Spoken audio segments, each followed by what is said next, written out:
Hi, Terri Gillespie here, and welcome to Author Highlight and Giveaway for this month in December. And boy, am I so excited because my featured author is best-selling, USA Today best-selling, and multi-award winning author Susie May Verse. And my current subscribers, hey, thanks for stopping by. And my new viewers, welcome. I hope you'll come back again. I think you will after you meet Susan. So Susan she is really very special to me because she was one of my very first writing instructors. And a lot of the things that she said in that class have just been, I'm getting really old and I don't remember a whole lot of things. So the things I do remember from that class are drilled into my brain. So, and Susan has that way of just really making great impressions on people. And talented. As I said, Susan is a best-selling author, USA Today best-selling author, and she has written more than 90 novels. She has sold more than 1.5 million books. She has won a Rita Award and multi-Christie and Carol Awards, as well as the Holt Medallion and numerous Reader's Choice Awards. Susan makes her home in Minnesota with her family. Brr. So, are you ready to meet her? Well, this is Susie May Verse. Hey, Susan. Hey, Terri. Thanks for having me. It's so great to be here. Oh, it is so good to see you again. It's been a long time. It has. And it is cold here. It's 19 degrees in Minnesota today. So it is, Burr is right. It is super cold out. So it's actually not as bad as we've had like temperatures to the negative 25s before. So this is actually nice ski weather and this sort of thing. So it's actually a nice Yeah. day. So you could just go out in a little jacket and little hat. Yeah, a little hat. Go out. Yeah. Well, should I tell you that in Georgia here it's 61 degrees? That's all right. We actually have this sounds terrible, but about 3 years ago, we bought a home in Florida and we actually leave starting January 1st to May and we go to Florida. You're snowbirds. We're snowbirds now. Okay, well that's kind of cool. Yeah, it is fun, but we feel like we did our time. We lived in Siberia, we lived in northern Minnesota near the border, and in Minneapolis. So we did our time in the snow, and now we deserve to go south, if maybe a little. Yeah, I think you deserve Florida. I don't know if deserve is the right word, but yeah, we really are happy to be able to scooch down here during the cold time. So, well, I think I've seen a couple of pictures of you guys remodeling or building or something. So yeah, we're big remodelers. We buy old houses. That we do the ugliest house on the block thing, and we gut it and we redo the whole thing, and then so we've done a number of houses. So yeah. Well, that's cool. We call those the Klopek houses. I don't know if you've ever seen the movie The Burbs. No, yes, Tom Hanks. I did see the movie The Money Pit. So oh yeah, oh well, yeah. So this can be that house too. Yeah. Okay, well, since you are one busy lady, how can my viewers keep in touch with you? Oh, sure. Well, I'm actually easy to find. You just go to my website, SusieMayVerse.com. There is also, I'm also on Instagram and Facebook and Twitter and Pinterest and all those kind of places. Just look up Susie May Verse and you'll find me. So yeah, and I do interact a lot on Instagram, actually. I'm not really a TikTok girl, but I do have reels and posts on Instagram, and then people can go to my website and there's a contact thing there too. So yeah. Okay.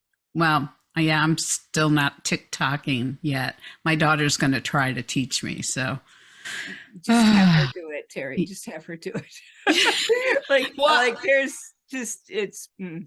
Yeah, I just hired her as my VA. So, and so right now I'm training her. So far it's been really cool. It's been because she was a gamer with Twitch when just came out. So, but she's got some tendon issues from very aggressive gaming. So, uh, so she, Athletic injury. yeah, athletic injury. So, so I get the benefits. So I'm happy about that. Um, in the bio that I gave earlier doesn't begin to touch all of Susan's accomplishments. So there's actually an in-depth interview on my blog, so you can find out more information about Susan. And just a reminder, all those links are down below in the description section. It's going to have Susan's um, website, which did pop up when she said it, but now it's also down in the description section. All of her social media, where to buy her book, a link to the 5-star review that I gave this recent book, Sundown, and just anything else like, oh, secrets on how to get extra entries into the giveaway. So you'll have to check it out. Now, Susan, I gave it a 5-star review. Thanks. It was a nail biter, but I mean, I kind of knew it was going to be 5-star because I read enough of your books that I know it's going to be wonderful. So it was a nail biter, and it was a real thrill ride for my brain, since I'm a very sedentary person. I could live vicariously through your characters. I do the same thing. I'm like, oh yeah, let's just jump off a cliff. That's sounds yeah, why not? You know, chase a plane. Yeah. Chase a plane. It's all good. So I thought our viewers would enjoy a little taste of your books. Oh, sure. Absolutely. Can you pick something out and read it to them? I would be glad to. But first, you guys, let's give Terri some love here, and don't forget to like the today's episode, and don't forget to subscribe. So she's got lots of great episodes out there. So don't forget to do that. So good stuff. All right, I'm going to read to you from so this is an excerpt from the middle of the book, and I know a lot of people read the first chapter, but I thought we'll just do a little bit of the middle, and here's why. In the first chapter, which is very, very good, it's a trilogy, so you're going to get a lot of like catch up, so like sort of like what happened previously sort of thing, if you were to watch a TV show, right? So you've got you know, so there's some narrative and stuff like that, and I love that. You have to have it, and I do it, you know, I intersperse a lot of dialogue and action, so it doesn't drag the book down. But for those who haven't read books 1 and 2, I don't want to spoil anything, so I'm going to jump into a section that I just really love. It's this little piece in the middle. It's actually not quite in the middle, but just a little bit. And basically it's featuring my hero and heroine. So it's Colt, who is an ex Delta Force soldier, and Tay, who is my doctor researcher girl. And Tay was in Alaska. I'm not going to tell you how she got there, but she was in Alaska. She met Colt there. Stuff happened in Alaska. She fled Alaska down to her houseboat in Seattle, and she thinks she's safe there, but she might not be.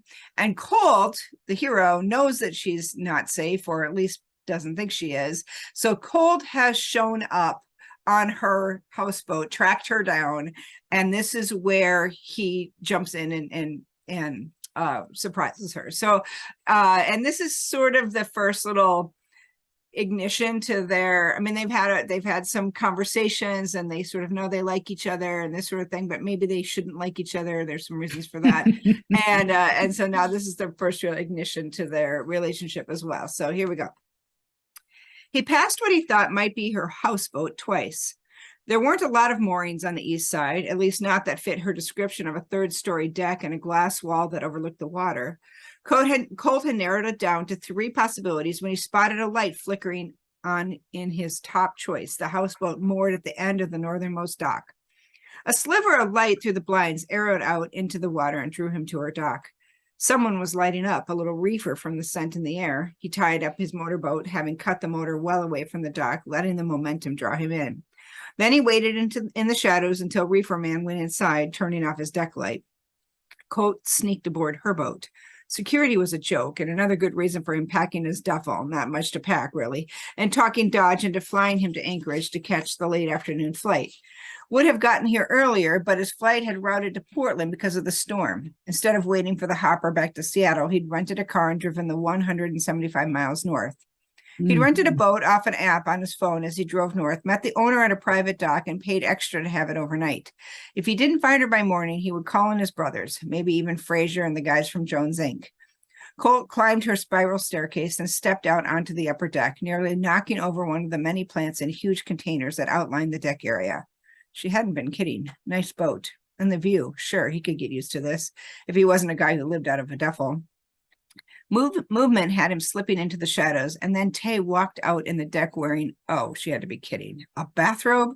It stunned him for so long that she'd sat down and pulled off her head towel before he realized that he was going to really scare her. And across the way, Reefer Man had stepped back out onto his deck. So, no cops. Colt crept over to her, and she still hadn't turned around. So, sorry, Tay. He put his hand over her mouth, pulled her against him, and leaned down to her ear. Don't scream. It didn't work. She pulled his thumb down and out, twisting his wrist, turning. Then she swung at him with everything inside her. He dodged it, but okay, I'm impressed. She backed away, stumbled, and fell over the lounger. Oh, he reached out for her. Are you? Get away from me. She slapped his outstretched hand. Tay, it's me, Colt. Her chest rose and fell as if she might be trying to catch her breath. Tay, I know who you are, for Pete's sake. Can't you just knock on the front door like a normal person? She found her feet now and looked past him, raised a hand. Hey, Pip. Everything okay over there, Tebe? Tebe? All good. She turned to Colt. That he's stoned most of the time. I don't know why he calls me that. I don't care what he calls you. Is he going to call the police?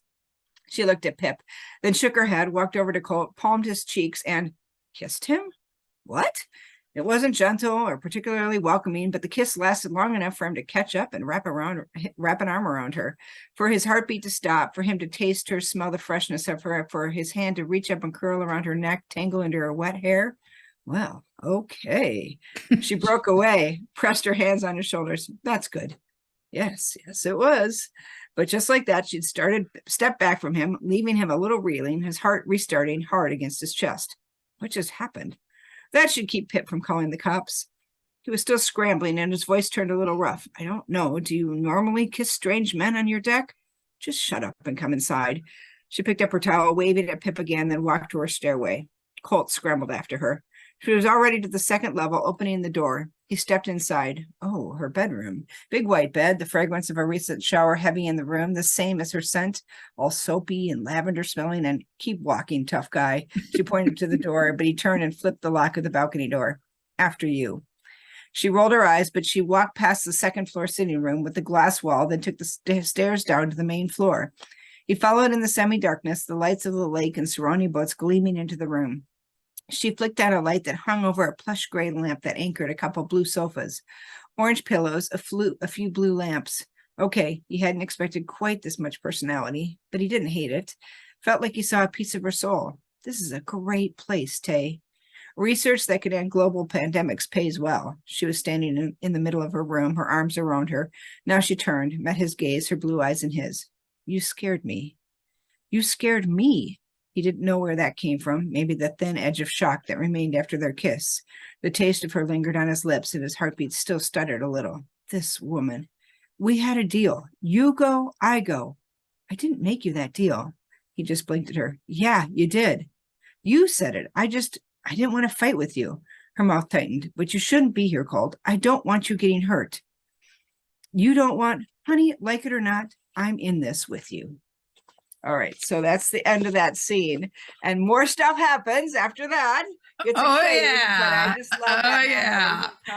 I And love the dialogue. I mean, I just love it, and you can see it. You can see the conversation and the sexual tension, shall we say? So, yeah, it's yeah.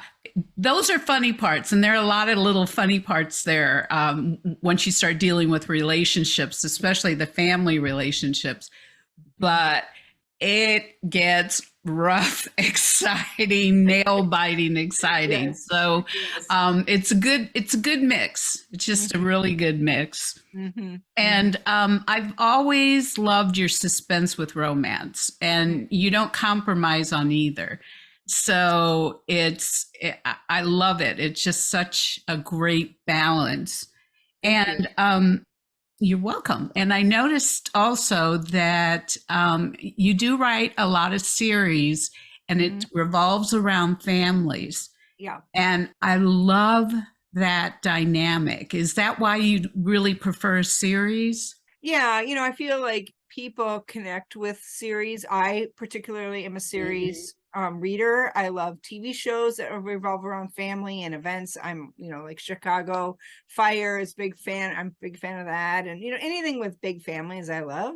So for me, having that dynamic where people are still walking in and out of the stories, I have what we call the Susie May Verse, and it's really big. So I have now connected nearly every single one of my books to other books. So even my No. historicals have connections to other books. And so that's been really fun, is that just, it's like Easter eggs for my readers to see a character from another series walk onto this series, and so now it's really great because I have this massive list of characters, and I'm like, okay, I need an FBI agent. Okay, I'll pull him. And I need, I need a rancher. Okay, I'll pull this guy here. And I need like a dog SAR person, so I'll pull that one there. And they're all from different series, and they all kind of. I just have to figure out how they know each other. What's the degrees of separation? This series, how would they know that person there? So I have to like connect it. And thankfully, I have this guy named Hamilton Jones who's appeared in a lot of the series, and so he knows everyone. So that's really helpful, because I'm like,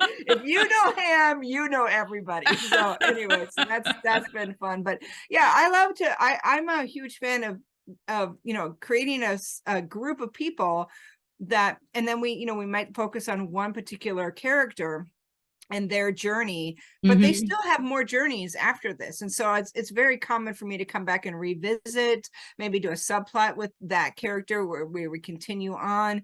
And there's no one ever lives just, no one just rides off into the sunset in my world. You have people, and then all of a sudden they'll have another problem. Suddenly you'll see a series where, oh my goodness, we thought they were fine, and now somebody's been kidnapped, or somebody's been, in an accident, and we have to find them, or whatever it is. And so like I think readers like to revisit people. So it's kind of like always a big family reunion in a way. So, and I'm always asking my readers, well, who would you like to catch up with? Who's the people that you've, would love to see a story continuing about, this sort of thing. So yeah, so I write series, and I would say that the Susie May Verse is just one gigantic series, and you can connect anywhere. I have like mini series and trilogies and things like that you might read and then go to something else. So, yeah. So really, you have enough for a television series. Oh yeah, like yeah, yes, absolutely. Yeah, you just have multi-plots going on all over the place. What I have is about 25 limited TV series that all connect. So they could just have the Susie May Verse and have this series and this series, and have like walk-on characters from both ones. So that would be really awesome. If I had millions of dollars, I would do that and just put it out on YouTube or something and let people watch it. I think that would be really fun. Oh, well, there are all sorts of series now that are produced on YouTube. So so that's not out of the realm of possibility. You just sell another 90 novels and 1.5 million books. Right. So, yeah. Yeah. While you were, pardon? Go ahead. No, I was just saying, I wish that's all it took to make a series. Right? like you need to add another 0 or 2. Probably. I don't know. People have done it for, you could do a GoFundMe or something like that. Sure. I bet they do that. Yeah.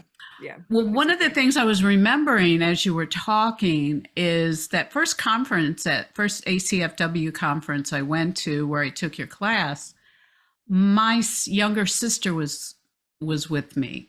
And nice. Yeah, and she is not a writer.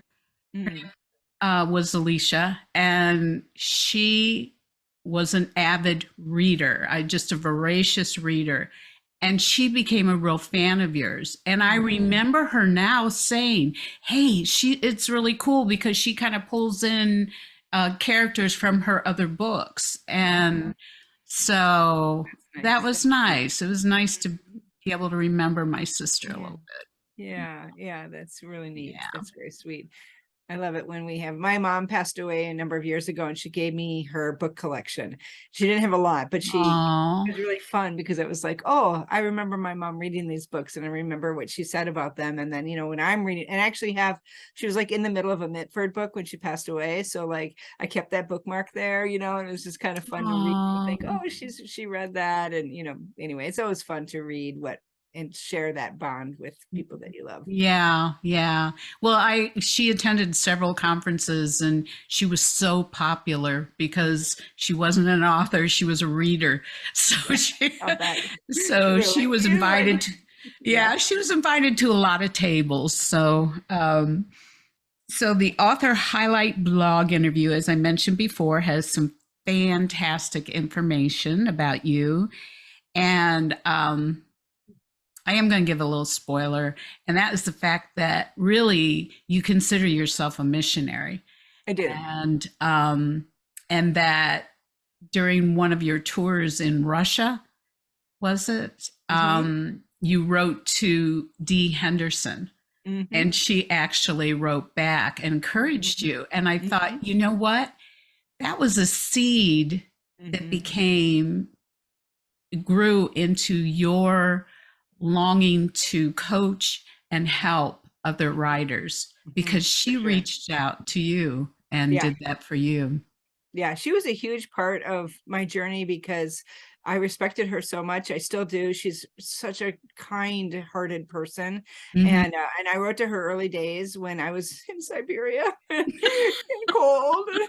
I really hadn't really published anything, and I gotten a publication, or I had a request for a fall from a publisher, and I wasn't sure if it was ready, so I asked her if I could send her just like the first page or couple pages, and she said yes. And I mean, Oh, I had reached out to her and we had sort of corresponded just a smidge, and then I asked her that and she said yes. And so then she wrote back with some comments, and that really helped me a lot. And really, she was just a huge encourager. And I realized that the power of having someone believe in you and encourage you hmm, is so huge. And so yeah, I brought that into my writing and coaching and just saying, okay, how do I encourage people? One of the things that I always try to do is find something I love about their writing and point that out to them, where I could say, hmm, look at this sentence right here is just brilliant, or I love the way you did this plot twist, or this little piece of dialogue, or whatever, so that they could see the brilliance in their own writing. Because a lot of people, they look at it and they're like, is it good? Is it not good? And wanting to like help them see that, I think, is really one of my hopes and dreams when I'm coaching. yeah. I would imagine that that would be very impactful to a struggling writer. Mm-hmm. Um, so um, I just remember you are a very observant person. And one of the things that you did say too is that you would just sit on a bench and watch people and write about it. And I thought, that always impacted me. So that's one of the things I do. I love people watching. And then, creating these stories, Mm-hmm. what could be the stories? Why is that man carrying a gas can with a cigar and his little girl in Mm-hmm. his other hand? It's like, oh, that's a story. That's a It story. is.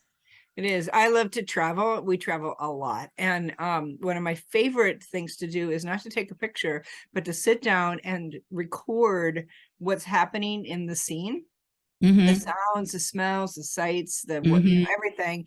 And I just kind of snapshot it with a description. And I might take a picture too, but really just that sense of being immersed. And then it really helps my writing, because then I'm working on creating sensory sort of narrative and things like that, that makes that I can pull later on if I need to, if I'm pulling from that scene. So it's really important so it's one of the things is that when I travel, I capture it in my journal as a description rather than a picture.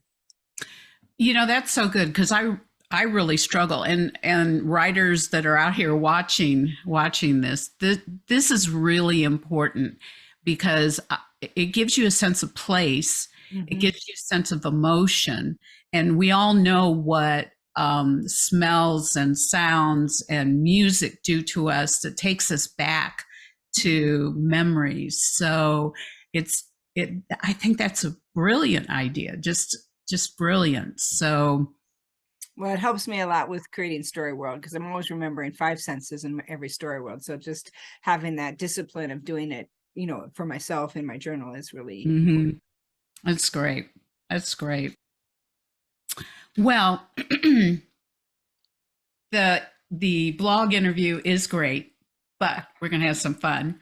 Okay. And one of the things I asked Susan was, what is your superpower? Or do you have a superpower? Or would you like a superpower? And would you use it for good or for evil? And how would you use it? Right. So actually I do have a superpower, and my superpower is I'm like Neo in the Matrix. I can like see the bones of a story really easily and see what the stakes are and what the issues are, and I can tell whether or not a story is going to work or not. So Mm-hmm. it's something weird, but I from the very beginning I was able to see that. And I also can spot talent. So I can spot talent in business, and I can spot talent as writers. I can see like, okay, that person has what it takes to really make it. And Mm-hmm. so that's helped me a lot in coaching. Mm-hmm. I've been able to figure out how to coach people, but Mm-hmm. also it's helped me a lot in creating businesses because now I have an amazing staff. I mean, my staff I have staff for Susie May Verse Fiction, a staff for My Book Therapy and Novel Academy, and a staff for Sunrise Publishing, and they are just top notch. And so it's been really fun because just finding those right people is so key to your growth and organization and helping you as a creative. I always say I'm a creative first and a business person second. I'm not naturally a business person. I have to really work at it. I'm more like, hey, this sounds like a great idea. And then I have to figure out, well, will it make any money? And they're like, no, don't do it. Right. I always tell people I'm a fire starter, but I'm a really bad fire tender. And this is really true. I can go out and start a new idea. I'm all about the thunder and creating the wonderful explosive idea. I can put it together. I can visualize it. I could be like, this is what the house is going to look like. And then I need someone to do it. And Yeah. so then, finding those people that will tend the fires, I say is the key. So I have amazing fire tenders, and then I go out and start more fires. Yeah, I like that because I used to work for a visionary at a ministry, and he was a visionary, and he recreated everything every single day. So he would come into my office and say, Terri, I had this idea, and I would get this knot in the middle of my stomach because I thought, yeah, but I got to do it. I know what it is to do. Yes, I have learned to slow down on my fire starting. I try to just at the beginning of the year, I have a planner that I use, and at the beginning of the year, I go through, and it does help you figure out what you're going to be doing for the next year. So then that helps me just keep it to a dull roar. That's good. People like me greatly appreciate that. So is there a superpower you would like to have? Oh, sure. Like an imaginary yes, I would love to fly. I just think flying is fantastic, and not flying in a plane. I'm too chicken to do the suit. I'm too chicken to do the suit, but I would do paragliding in a heartbeat. I've jumped out of an airplane. That was super fun, but I would love to paraglide. In fact, sometimes when I'm like need a little brain break, I go to YouTube and I watch paragliding videos. I'm like, yes, I'm taking up. I just feel like I feel like I could do this. And I had a knee replacement about a year ago, and I'm still working on getting it back to snuff. But I'm like, this is like a goal for me. I'm like, I'm going to go paragliding for sure, tandem. And then but the problem is that when would I do this? Like, I have a busy life. Like, where am I going to go paragliding? Yeah. I'd have to be like in the mountains or something. I can't just be like, take my little sail out into my backyard. Well, there's this place outside of Orlando that it looks like this big water tower, except it's see-through, and you can fly. You get into this like suit, and then they throw this air up in the air, and you're flying. Yes, I've seen those. Those are like skydiving kind of places. Yeah. Yeah, those are Yeah, it cool. kind of preps you for that. Yeah, I So could maybe do that. I have done that before. We have one here in Minneapolis, and I've done that before, and it is fun, but it's not the same quite the same. as Yeah, the only jumping out of a plane. yeah, throwing you out of the plane. My question is, are you journaling? This is I feel Actually, I did right when I landed, I did spend some time recapturing my feelings about it, because it was like there's a lot of adrenaline, and there's this like kind of weird high that you get where you're like jumping out and you're like, this is so amazing. It just sort of blows your mind. And so then I did capture that, and then I have used it. I've probably written 4 scenes that where people have jumped out of airplanes. And so, I did a smoke jumper series. I had a yeah. series that came out this summer where my hero jumped out of a plane. PJ Sugar jumped out of a plane. So I've had a lot of people jump out of planes. And so that was really helpful to me, because now I know what it feels like. So yeah, it was great. Now, I've never wanted to do free form like jumping out of a plane, but I always wanted to be a fighter jet pilot. I've always wanted to do that with the heads up display and pulling Really? G's where you're going, Did you watch Yeah. the Maverick where they were like, yeah, Yeah. yeah, I would love that. And I know when I fly commercially, I can tell if a pilot is going to have a smooth landing or a rough land if he's coming in too hot. I can actually feel it. So wow, that's you were born to be a pilot. You should go do that. yeah. So when I get to heaven, I want a F-16, and the Lord and I can just fly. He can fly alongside freeform. So You should get your husband to give you a F-16 ride for a gift or something. yeah. You Well, can do that. yeah. Well, he was actually an aircraft designer. He was one of the designers on the 777 and a bunch of military fighter planes. We went to Israel one time, and there was a plane there, and he said, "Oh yeah, I worked on that one." I said, "You never told me that." He said, "Well, I'd have to kill you if I told you." So that's a deterrent. yeah.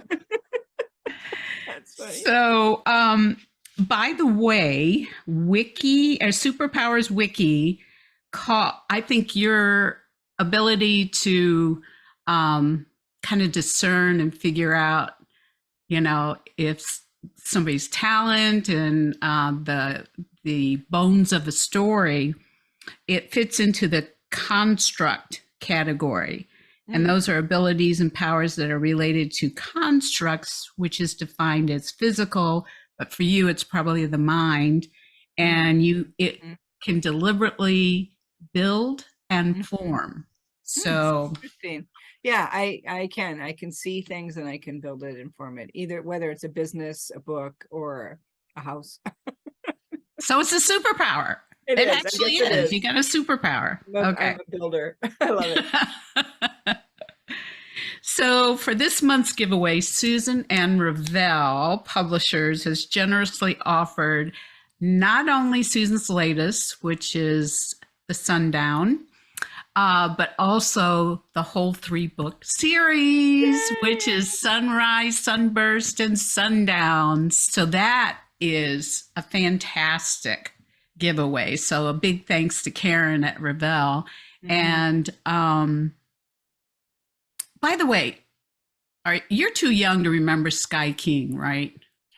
You know what? I looked it up once you mentioned it, and I was like, "Oh, this is fun! I need to watch this show." It's from the 50s, and I don't know why. Okay, so I don't know why I came up with Sky King Ranch, except that it was the Kingston brothers, and I knew there was the Sky, so that's why I did not know about that series at all before I named this series. So, but then I just looked it up. It looks really fun, and you can get it on DVD. And I thought, I might get it. Yeah, well, it's pretty tame compared to what you write. But I'm sure it was the 50s. People still slept in separate beds on TV. So. Yeah, and he has his niece and his nephew, and there's apparently a lot of Peter Pan peanut butter eating going on as well. Maybe so they were a sponsor. Yeah, Probably. So, If Peter Pan Peanut Butter wanted to sponsor Sky King Ranch series, mine, then I would totally put them in the book. Just saying. okay, we're putting that out there. Peter Pan. Or in Just my so, next series, whatever. yeah. I had Yeah. spam in one of my series. I thought I should get the spam guys to. Well, I in my hair mavens, I actually got this hair serum Oh, that really? that I gave it away for anyone who bought the whole series. So Oh, wow. yeah, so Well, I I have don't think one I'm going to left. give spam away. I don't think I'm going to get a lot of takers on spam. Yeah, So, probably not. but it is Yeah. a Minnesota product, so that was kind of fun because Oh, I always thought it was Hawaii. well, it's very popular in Hawaii, but the actual spam headquarters is in Minnesota. There you go. Well, Mhm. impressive. So, how many viewers would like to win this series? Um, yes, yeah, because now I have to go buy the first two books. And by the way, if you are buying the Sundown, just know that you can still read it and it still stands alone very well. But really, it just made me want to read the first two. So now, if you're looking for opportunities to increase your chances of winning this and add to your entries, go down to that description section and there will be information, some little secrets on how you can do that. But the biggest hint is to like, comment, and share and subscribe. And my subscribers, by the way, if you like and comment, you get those extra entries because you're already subscribers. So that's kind of cool. But one caveat, and that is the entries only from the contiguous US. So we were talking about Hawaii and your book is set in Alaska. Sorry, guys. Sorry, guys. Feel bad.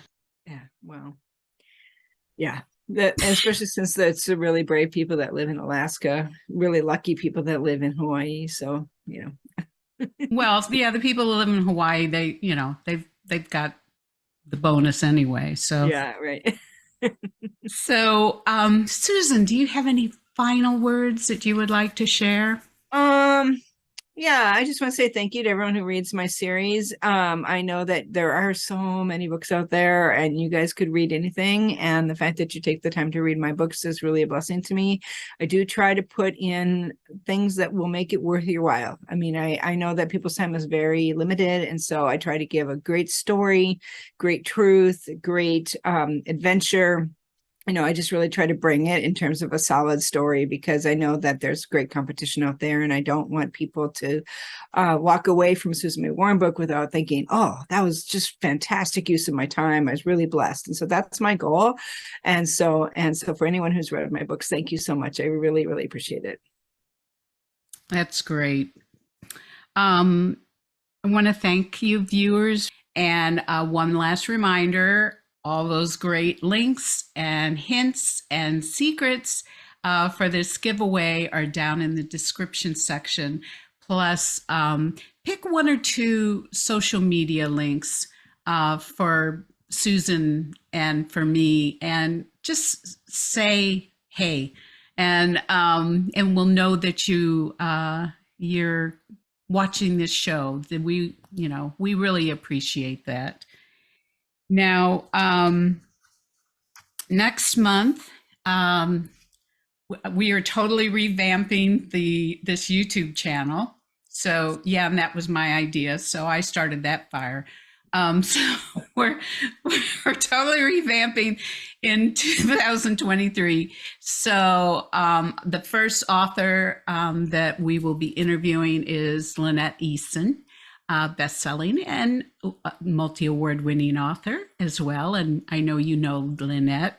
Yeah. Awesome. So looking forward to that. So thank you so much for watching, taking the time. And as Susan says, you could be watching anything and you're watching us. So thank you so much. We appreciate it. And until next month, God bless and keep reading.